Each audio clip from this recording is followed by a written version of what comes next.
अल्हम्दुलिल्लाहि रब्बिल आलमीन वस्सलातु वस्सलामु अला सय्यिदिल मुरसलीन अम्मा बादु फ़अऊज़ु बिल्लाहि मिनश शैतानिर रजीम बिस्मिल्लाहिर रहमानिर रहीम। हमारी किसी भी वीडियो में कोई भी एक लफ्ज़ भी आप ऐसा ना पाएंगे जो अल्लाह ताला के हुक्म और उसके नबी करीम सल्लल्लाहु अलैहि वसल्लम की तालीमात से हटकर हो।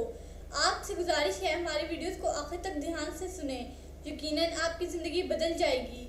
अज़ियत पहुंचाने का कोई ऐसा तरीका ना था जिससे उन्होंने रहमत दो आलम सल्लल्लाहु अलैहि वसल्लम को दुख ना पहुंचाया हो।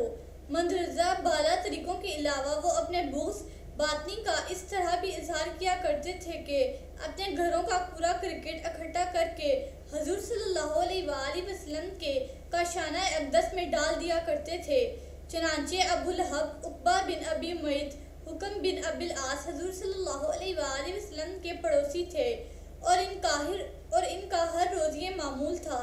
हजूर सल्लल्लाहु अलैहि वसल्लम सब्र तहम्मुल के साथ उनकी इस रज़ील हरकत को भी बर्दाश्त फरमाते और इस कूड़े को उठाकर बाहर फेंकते और सिर्फ इतना फरमाते, ए अब्द मनाफ के बेटो, तुम हमसायगी का हक खूब अदा कर रहे हो। उक़बा बिन अबी मुयत बेहयाई और खुबस बातनी में सबसे आगे था। वो हुज़ूर सल्लल्लाहु अलैहि वसल्लम का पड़ोसी भी था। वो गुलाज़त इकट्ठी करके हज़ूर सल्लल्लाहु अलैहि वसल्लम के दरवाजे पर फेंक दिया करता था। हज़ूर सल्लल्लाहु अलैहि वसल्लम ने फरमाया, मैं दो शरीर पड़ोसियों में घिरा हुआ था, एक तरफ अबू लहब और दूसरी तरफ उक़बा बिन अबी मुयत था। वो दोनों लईद और गोबर इकट्ठा करके ले आते और मेरे दरवाजे पे आकर फेंक दिया करते थे। अपने खुब्स बातनी और बुग़्ज़ के बाइस इनसे रज़ील हरकतें सरजद हुआ करती।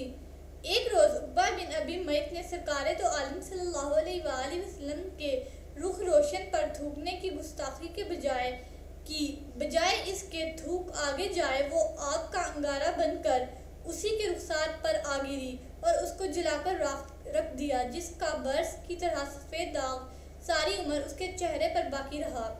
अल्लामा बुरहानुद्दीन हलबी ने अपनी सीरत में एक वाक़या लिखा है कि सरवरे दो आलम सल्लल्लाहु अलैहि वसल्लम उक़बा बिन अबी मुयत के पास बकसरत तशरीफ़ ले जाते थे।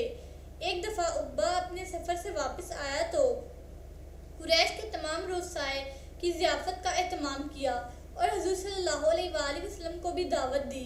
हज़ूर सल्लल्लाहु अलैहि वसल्लम ने उसका खाना खाने से इनकार कर दिया। फरमाया, जब तक तुम ला इलाहा इल्लल्लाह की शहादत ना दो मैं तुम्हारा खाना नहीं खाऊंगा। उक़बा ने कहा, अशहदु ला इलाहा इल्लल्लाह व अशहदु अन्नका रसूलुल्लाह। चनांचे हज़ूर सल्लल्लाहु अलैहि वसल्लम ने उसकी ज़ियाफ़त में शिरकत की और खाना तनावल फरमाया। फारिग होकर लोग चले गए। उक़बा अबी बिन खल्फ़ का दोस्त था। लोगों ने उसे बताया कि उक़बा ने तो कलमा शहादत पढ़ लिया है। अबी उसके हाँ आया और उससे पूछा, ए उक़बा, क्या तुम मुर्तिद हो गए हो? उसने कहा, बाखुदा नहीं, बात यह हुई है कि एक मर्द शरीफ मेरे घर आया और उसने मेरा खाना खाने से इनकार कर दिया, यहाँ तक कि मैं कलमा शहादत पढ़ूं। मुझे शर्म महसूस हुई कि मेरे घर से कोई शख्स खाना खाए बगैर चला जाए, इसलिए ज़बान से मैंने कलमा शहादत पढ़ा है। मेरे दिल ने उसे तस्लीम नहीं किया। अबी ने कहा, जब तक तुम मोहम्मद फ़दा अबी अम्मी से मुलाकात करके उसकी गर्दन पर अपने पाँव ना रखे, उसके चेहरे पर ना थूके और उसकी आंखों पर तमांचे ना लगाए, नाउज़ुबिल्लाह, उस वक्त तक मेरा चेहरा देखना तुझ पर हराम है। उक़बा ने उससे ऐसा करने का वादा किया। फिर जब उक़बा हज़ूर सल्लल्लाहु अलैहि वसल्लम के रूबरू हुआ तो उसने रुखे अनवर पर थूकने की जिसारत की। अल्लाह ताला ने उसको आग का अंगारा बना दिया और उसे वापस उसके मुंह पर दे मारा। जहाँ वो लगा वो जगह जल गई और बर्स की तरह वहाँ सफ़ेद दाग पड़ गया जो उसकी मौत तक बाकी रहा। इस बदबख्त के बारे में ही अल्लाह ताला ने ये आयत नाजिल फरमाई।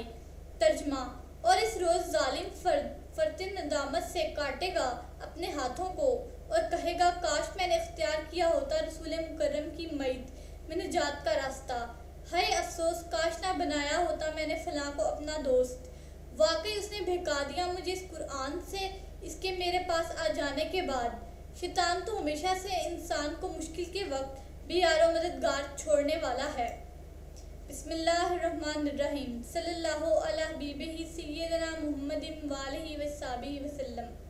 नूरे मुजस्सिम सैयद दो आलम सल्लल्लाहु अलैहि वसल्लम ने फरमाया, हर दुआ रो दी जाती है جب تک کہ نبی اکرم روح دو عالم صلی اللہ علیہ وآلہ وسلم پر درود پاک نہ پڑھا جائے۔ تم مجھ پر اپنے ناموں کے ساتھ اور اپنے چہروں کے ساتھ پیش کیے جاتے ہو، لہٰذا تم مجھ پر اچھے طریقے سے درود پاک پڑھو۔ رسول اکرم نبی محترم صلی اللہ علیہ وآلہ وسلم نے فرمایا، جس نے مجھ پر 10 بار درود پاک سلام پڑھا گویا اس نے غلام آزاد کیا۔ حضور نبی کریم صلی اللہ علیہ وآلہ وسلم نے ایک اور جگہ ارشاد فرمایا کہ جس نے مجھ پر ایک بار درود پاک پڑھا اللہ تعالیٰ اس پر 10 رحمتیں نازل فرماتا ہے، اور جو مجھ پر 10 مرتبہ درود پاک پڑھتا ہے اللہ تعالیٰ اس پر 100 رحمتیں نازل فرماتا ہے، اور جو مجھ پر 100 بار درود پاک پڑھے اللہ تعالیٰ اس پر 1000 رحمتیں نازل فرماتا ہے، اور جو مجھ پر 1000 بار درود پاک پڑھے جنت کے دروازے پر اس کا کاندھا میرے کندھے کے ساتھ چھو جائے گا۔ بے شک اللہ تعالیٰ اس بندے پر نظر رحمت فرماتا ہے جو مجھ پر درود پاک پڑھے، اور جس پر اللہ تعالیٰ رحمت کی نظر کرے اسے کبھی بھی عذاب نہ دے گا۔ بسم اللہ الرحمن الرحیم، صلی اللہ علی حبیبہ سیدنا محمد وآلہ وصحبہ وسلم۔ اس درود پاک کے بے شمار فوائد ہیں۔ اس درود پاک کو کثرت سے پڑھنے والے کو دین و دنیا میں کسی چیز کی کمی نہیں رہتی، سکون قلب کی دولت سے مالا مال ہو جاتا ہے، دشمن دوست بن جاتا ہے۔ اگر کوئی چاہے دل کی کدورت، کینہ، دل کا میل، بغض، حسد اور اخلاق رذیلہ دور ہو جائیں تو اس درود پاک کو کثرت سے پڑھیے۔ This durood has numerous benefits. There is no lack of anything in the religion and a word for reciters.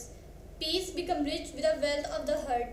An enemy becomes a friend. If anyone wants the darkness of heart, malice, anger, jealousy, dirt of earth, and ethical behavior get away, so recite this durood frequently. سیرت النبی صلی اللہ علیہ وآلہ وسلم کا یہ سلسلہ جاری رہے گا۔ حضرت محمد خاتم النبیین صلی اللہ علیہ وآلہ وسلم کی حیات طیبہ کا ہر ایک پہلو بیان کیا جائے گا۔ آپ لوگوں سے گزارش ہے کہ ہمارے ویڈیوز کو آخر تک دھیان سے سنیں۔ اللہ تعالیٰ ہمارا اور آپ کا حامی و ناصر ہو۔ شکریہ۔